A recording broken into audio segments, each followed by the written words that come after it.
শোনো বাংলাদেশ, একটি নাম, একটি গর্জন।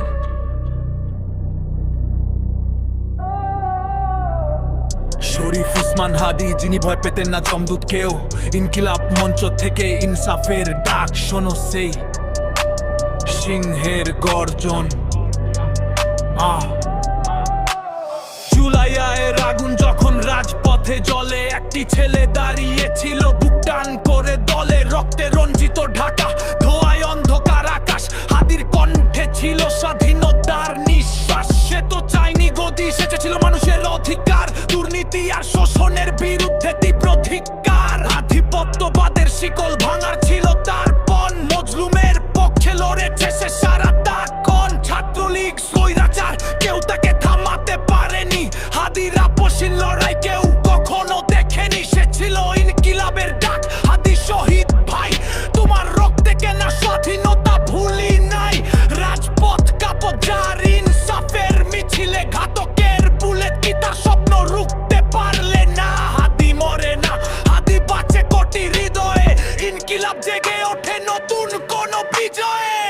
12 ডিসেম্বর জুমার নামাজ শেষ, পল্টনের রাস্তায় যখন বিষণ্ণ এই দেশ। পেছন থাকে এলো ঘাতক, মুখে কালো কাপড়। কাপুরুষের মতো বুলেটে মারলো মরণ কামড়।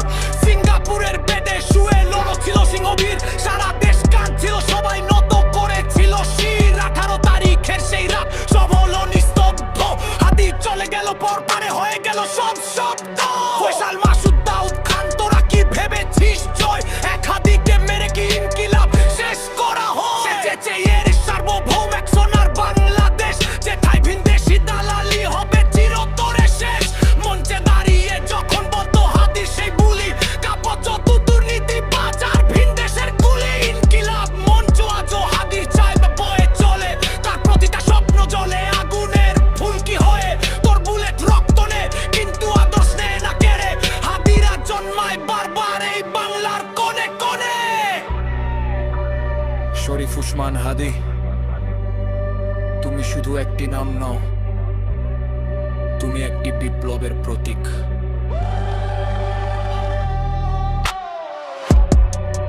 যতদিন এই দেশ থাকবে, ততদিন ইনকিলাবের প্রতিটি স্লোগানে তোমার কণ্ঠ ধ্বনিত হবে।